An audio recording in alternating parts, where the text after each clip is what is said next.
The hits just keep on coming for Glen Cerio. He cannot catch a break to save his life. Welcome back to my corner of the internet, guys. I am the Lucid Dream, and today's expose on the biggest LOLCOW on the internet comes to us from a channel called Tella Klein. Now, Tella is an old friend of Glen's, so much so that he is terrified at the sight of her taking his picture. So much so that he is going to call the police to tell them that he feels threatened by a woman with a camera. First and foremost, thank you to all of my channel members and subscribers. If you are new here, please consider hitting that subscribe button. I would most certainly appreciate it, and every single time you do, somewhere out there a frauditor cries. Let's go ahead and take a look. This is absolutely freaking hilarious. Hello everybody, I would like to bring you an update on today's trial where Glen Cerio Auditing the USA was suing Tella Klein for identity theft, fraud, and stalking with malicious intent. Today started out as Take Your Daddy to Court Day. This is a photo of Glen Cerio Sr. and Glen Cerio Jr. And Sr. got to watch Jr.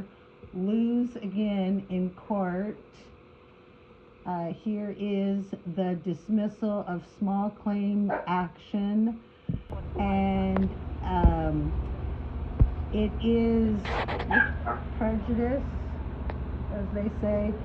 So Glen does have the option to sue me again if he has evidence that by me posting that document it has cost him financially. The judge said that it would be difficult for him to prove, but at this point Glen had zero evidence. Glen said he spent $300 in document cost, but he sent me probably 300 pages of documents, and none of it showed. It was all screenshots of comments and the mail orders that you get from Experian, the junk mail, saying that your credit may be affected with 200 million other Americans. So this overblown radish that's walking around in jeggings and slippers really doesn't know the difference between junk mail and someone actually stealing his identity. The lack of self-awareness that he possesses is just mind-blowing. Absolutely mind-blowing. I truly would have paid good money to be a fly on the wall just to watch the judge look through this pack of evidence. I can only imagine how big of a kick he got out of it. So Glen had no evidence that I had damaged or affected his credit, so the case was dismissed. So then, but you know, it's Glen Cerio, so things can't be easy.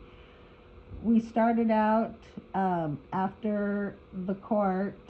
When we went to leave, Glen was hiding behind the building, and let's see, we can start with, oh no, we don't want to start there, that's where we want to end. Here we go. Wearing a red thing, sweater, white shirt, brown pants. I can't get to my car. I feel threatened. Ben said, I can't get to my car. I feel threatened. Let's see. I'm walking around the building here, going to my car.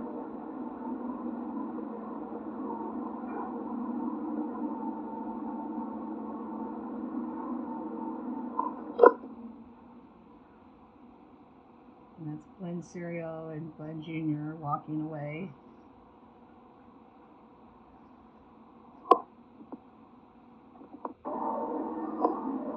So that happened, and then we'll go to this one. Sorry. thing, sweater, white shirt, brown pants. And I'll say his father has walked to the car, but Glenn is still hanging out in front of the courthouse. But his father has now walked to the car. I can't get to my car. I feel threatened. You might want to wait, Officer Dublin. You might want to wait. You guys trying to get away from me. He's running now. He's running. I'm running, he says. Like away from me. You're not gonna come.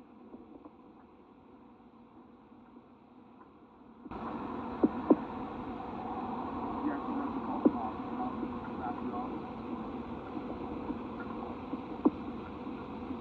She heard me call the cops and now she's backing off.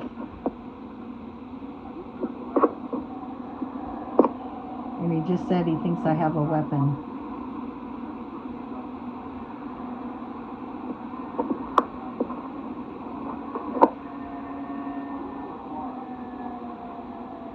I'm sorry we can't hear that well. Stop making false reports to 911. Making false reports.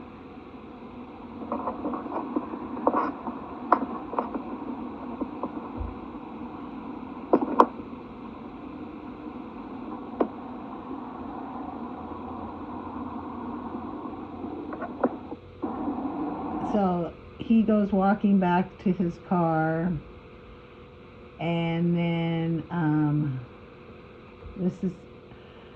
so he told me to wait at my car, and I waited at my car for a while, and I could see he was still he's still hanging out on the corner. He's just hanging out on that corner talking to 911.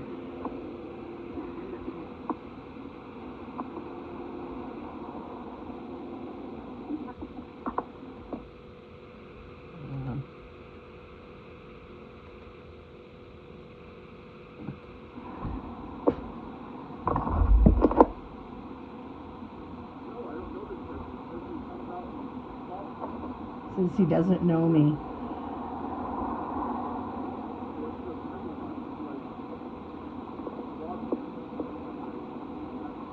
He's talking to 911. Told 911 I have a weapon. Oh, he's doing that. Yeah.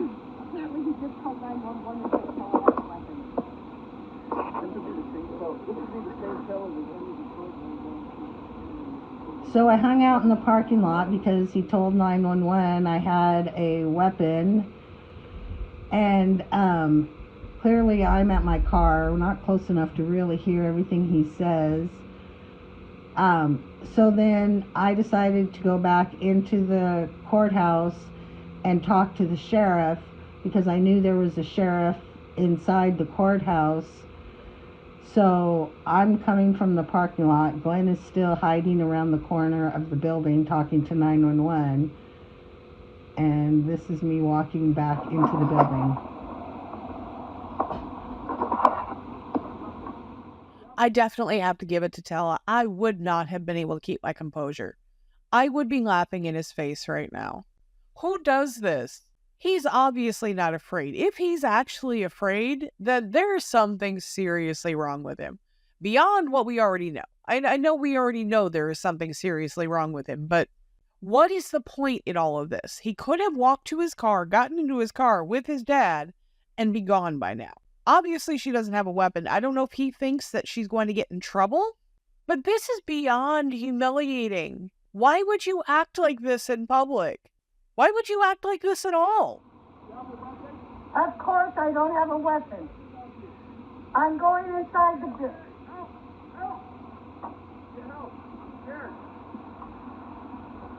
He just said, "Help, help, I'm scared."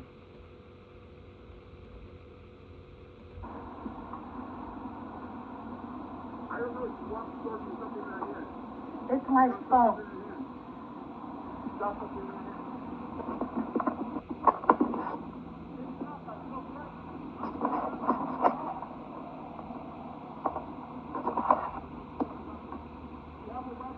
Of course I don't have a weapon. I'm going inside the building. Help! Get help! I'm scared. I don't know if you walk towards me, something in your hand. It's my phone. Stop something in your hand. So I went inside the building and talked with the sheriff, who said that he was looking at the call logs and he was reading the 911 call. And I said, yeah, he's out there telling them that I have a weapon. I let the sheriff search my purse, and the sheriff said, is this the same bag that you just brought into court on camera with no weapon? And I said, yes, this is the same bag I just went through the metal detectors with on my way into court with no weapon in it. So the sheriff examined my bag to see that I did not have a weapon. He called the 911 operator and let them know that he was with the suspect and there was no weapon, and that he would be going out to speak with Mr. Cerio, who at this time he had gone to his car. He was able to make it to his car across the parking lot. This is the sheriff talking with Glen. And these are the 4 Linwood police officers that showed up. Well, three Linwood police officers showed up, and then, as you will see, we have a 4th because, of course, Glen called for a supervisor. And so then we sat there for another half an hour while Glen insisted I be arrested for stalking. And the police were incredibly kind, incredibly nice, very understanding. They all, even the security guard inside the court building, told me that they all know who Glen is. They're quite familiar with him. And so I filled out a report as to because they asked me what happened, and I said I was talking with my friends after the hearing and filming in the public parking lot, and Glen called 911 and told them that he was afraid and that I had a weapon. So I spoke with the police afterwards, and they said that the sheriff will be following up on the case. And so yeah, a little more excitement than planned today. I'm thankful that the judge did not fall for Glen's scam, and he dismissed the case. So I will be following up with Erica Bennett's case. That's not until December 3rd or 4th. That's Glen's final lawsuit. I will definitely be calling and following up with the sheriff's office and getting a copy of his false 911 call and checking up and seeing what happens on that case, because clearly there was no threat, no danger, but Mr. Cerio called 911 and said that he felt threatened, as you can hear here. So, I was behind him. He was walking to his car. He could have continued. I can't get to my car. I feel threatened. So thank you again for everybody for watching my videos and supporting me. Today was a win for the small guy. You can't let these auditors think that their next payday comes from suing people. Have a great day. Bye. You got a 500-pound incel crying like a little girl because someone is taking his picture. Absolutely unreal. I hope you guys enjoyed this. I would really appreciate it if you take a second and go subscribe to Tella's channel if you aren't already. She keeps a close eye on Glen, and it is always entertaining for me. He has one lawsuit left, and that isn't for a couple of months, but he has lost every single one that he has filed. He truly cannot catch a break. Maybe that is an indication he should probably stop filing frivolous lawsuits. I don't know. That's just my opinion. Thank you so much for watching, guys. Please like, comment, subscribe. Let me know what you would like to see, and I will catch you on the next one.